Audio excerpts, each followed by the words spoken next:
C'est Zach Zoya, bienvenue à la boutique Le Cartel, on est avec Culture.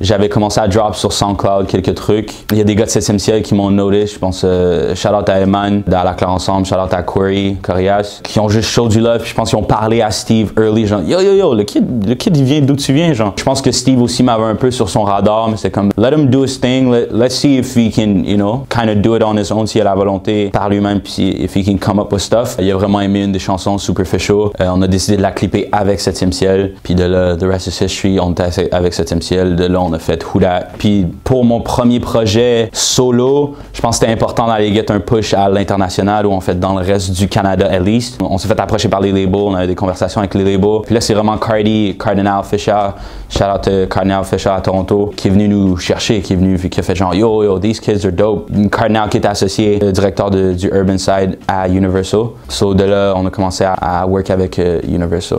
Hey. Label, color, contract, kudo, LeBro. Hey, if you hadn't been briefed, you will soon know, LeBro. Ah, Bougo. Bougo venait à mon premier appartement à Montréal.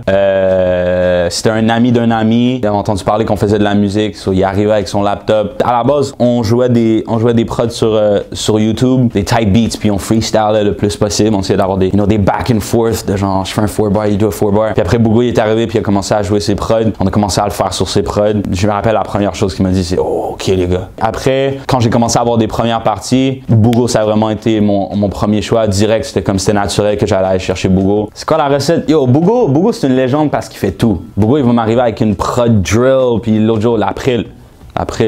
Be ready. Il va m'arriver avec un R&B track. Des fois, il va m'arriver un truc, pas de structure, puis moi, je vais juste m'habituer à la structure. Des fois, il me donne un truc super carré. Ce qui est nice avec Bougo, pourquoi Bougo, c'est mon go-to guy, je sais pas à quoi m'attendre, you know? Je peux avoir de n'importe quelle vibe, puis c'est comme on le voit un peu, tu sais, il a fait le Cap, puis il a fait Pills. Puis si vous voyez ce qu'on a dans la banque, il a fait tout plein d'autres trucs. En fait, il a fait toutes les Days Off aussi.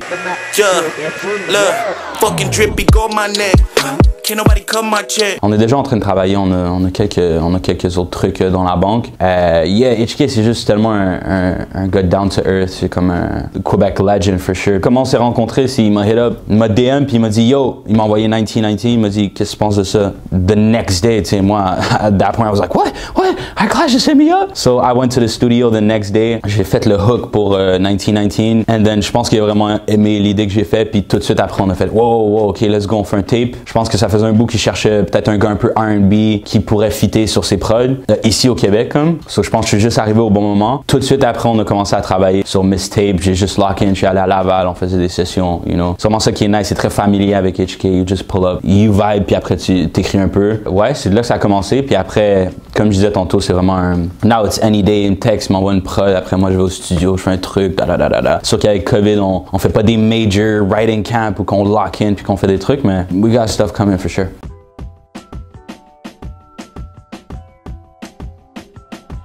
That's a great question. Définitivement pas juste Bougo High Class. For sure Bougo Tape coming, straightly Bougo. Mais non, j'ai tendance à vouloir avoir un peu de diversité quand je fais un projet à moi. Donc tu sais, si l'idée c'est de collaborer avec Bougo, de faire un projet Bougo, je vais faire avec Bougo. Si c'est un projet HK, je vais faire avec HK. Mais c'est vraiment mon projet. Je pense que j'aime aller chercher justement des différents gars pour avoir une vibe différente. Ce que j'ai un peu fait pour Spectrum, où que tu get vraiment un feel différent. Tu demandes de faire un R&B track à 3 gars, ils vont te faire un R&B track différent, right? Ils vont te faire un vibe différent. Puis là, ça donne plus de piquant au projet, je trouve.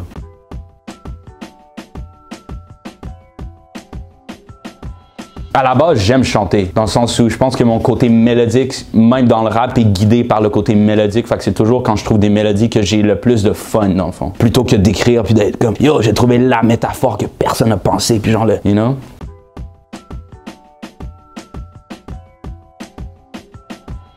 Difficile à écrire, c'est une bonne question parce que il y a différentes façons que quelque chose peut être difficile. Le cap m'a donné du travail à faire.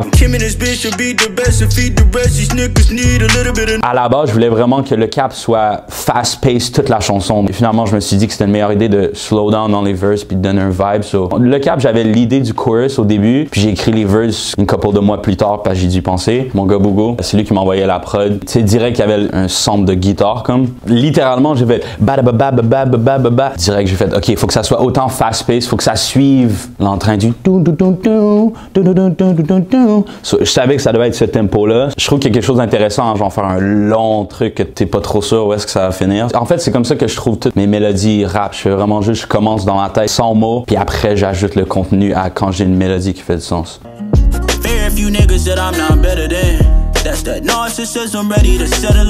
Non, dans le sens où la musique pour moi c'est ça, c'est la thérapie, c'est du self-therapy. Fait il y a beaucoup de chansons que je fais à la base pour moi, peu importe si ça va sortir ou pas, comme dans le sens où je la fais dans l'optique où j'ai libéré ce fardeau émotionnel là, mais even though it's not that deep là, mais je dirais pas que c'était difficile à écrire parce que c'était vraiment straightforward, c'était comme écrire dans son diary. I just say what I'm living right now. Dans les chansons, je peux parler, je peux être vulnérable, je peux parler des émotions sans en révéler trop. Je peux attacher une émotion, donc la personne sait dans quel mindset I was, dans quel état d'âme j'étais, mais sans nécessairement dire oh, là je suis allé là puis je me suis fait tromper par ma blonde en 2016. Genre, t'en révèles pas trop, right? You get to reveal what you want. C'est vraiment l'émotion que tu révèles. Puis je pense qu'au contraire, l'émotion c'est important de révéler ça. Les gens relate plus à toi quand ils sentent que t'es pas juste un arrogant, confident guy puis que tout va bien dans ta vie. Je pense que c'est toujours bon pour tout le monde de voir que t'es un humain complet, genre.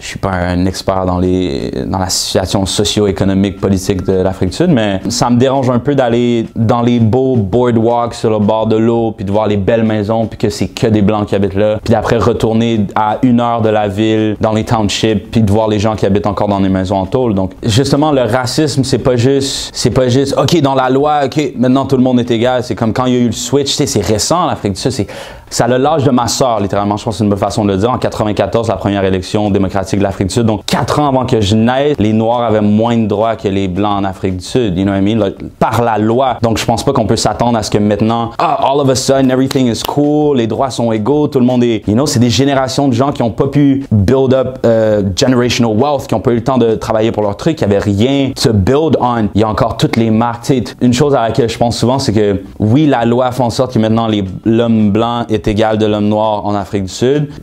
Le boss de l'entreprise qui a eu sa job pendant l'apartheid, il a pas démissionné. Puis le gars qui est devenu riche à cause qu'il profitait du labor de des gens noirs qui sont vraiment moins bien payés, il y a encore cet argent-là, il y a encore la maison, il y a encore la propriété. Donc les gens qui étaient au pouvoir avant l'apartheid n'ont pas juste tout donné leur pouvoir away.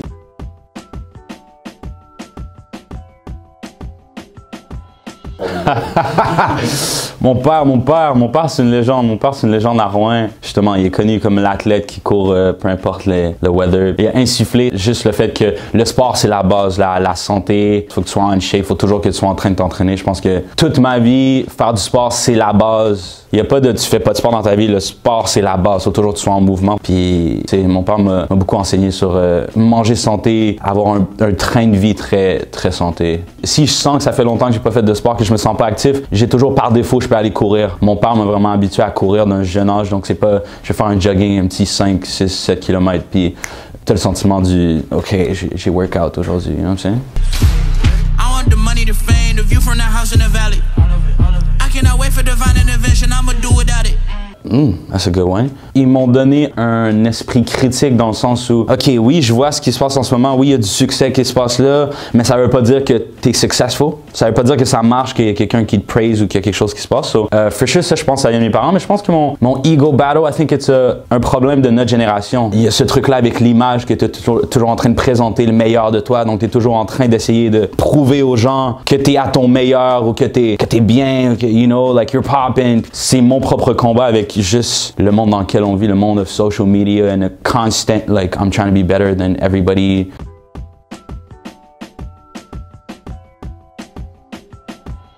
Mais c'est nice, c'est toujours nice. I mean, à la base, le modeling, c'est pas ma passion, mais c'est toujours nice de le faire. Puis les résultats étaient super nice, donc yeah, c'est cool. Mais jamais une carrière de mannequin? Si ça arrive, ça arrive. Yo, si les gens veulent me payer pour me mettre des vêtements dessus et faire des shoots avec moi, let's go. I'm all for it, mais c'est pas la priorité, non. En fait, c'est plus complémentaire à la musique, you know what I mean? It just puts my face out there more, you know? Je me get un gig Simons puis que je suis sur un billboard and they see me, they might listen to the music afterwards. True. J'ai fait quelques clips. Shout out à Banks Ranks et à Zao.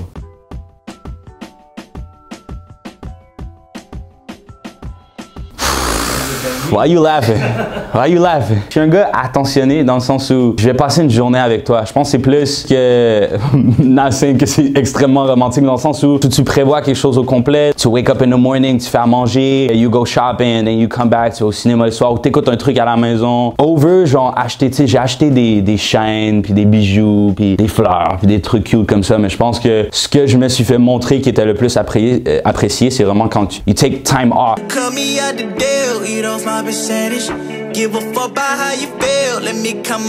Je rarement sur des dates, so j'ai pas vraiment de mauvaises expériences. If it's gonna be a miss, il y a pas le rendez-vous. Ça, ce que je veux dire, il y a pas le date. J'ai eu beaucoup de dates normales qui ont donné à rien, ben beaucoup. Quelques-uns que you go somewhere, tu manges. Toi, tu fais quoi? Ah, c'est nice. Genre, you know, just the basic stuff. Mais rien que c'était comme, oh my god, j'ai détruit ça. Genre, j'ai vraiment mess up. You know what I mean?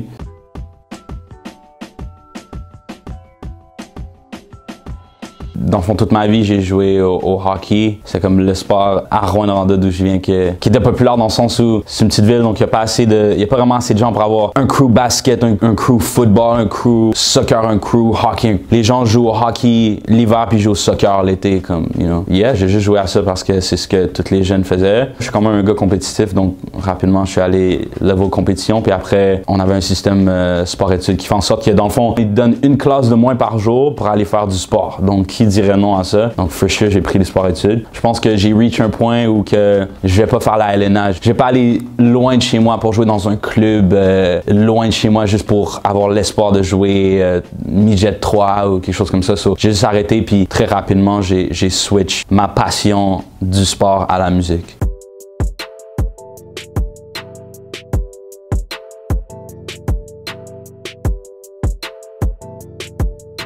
Bro, aucune idée. Aucune idée. Sorry guys, ça va. Oh, le nouveau truc là. Ah. Sorry Corey, man. Sorry Soldier. Sorry Saramé. Yes McCann? Yeah, I was with him last night. Shout out to Yes McCann. C'est pas celle-là avec les céréales? Poudre? Non. Coke? Quand t'écris une ligne. Ah putain, yo guys. Yo, ils vont expose mon lack of knowledge du rap, man, du rap keb. Sorry guys. Ah bro, j'écoutais ça ce matin. Vous m'écoutez avec les noms, bro. Je connais pas les noms. Je sais que c'est rouge, c'est nice. Là, c'est Rosalie. C'est quoi, c'est Up Next? Yeah. Oh! I knew it. I just knew it.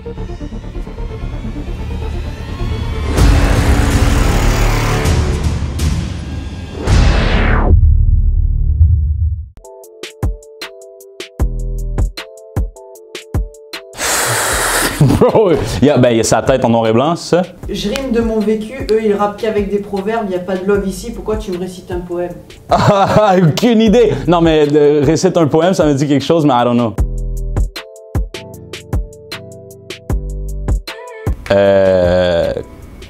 Joyride. Shit, no, but I knew that one. I knew that one, for sure. Okay, who do I want to put? Sankia, shout out to Sankia. I mean, Charlotte Cardin, Shaylia, Claudia Bouvette. Oh my God, Audrey. Yeah, shout out to Audrey. Pas le choix, no choice. Je suis un bleu dans un pays de rouge. Je sais que je suis à ton goût. Je veux des bisous dans mon cou. Je veux sauver le monde comme Son Goku. Ah, Fouki. Quoi, Fouki? J'aurais dû savoir à cause de la line de Sangoku. C'est clairement un Fouki move.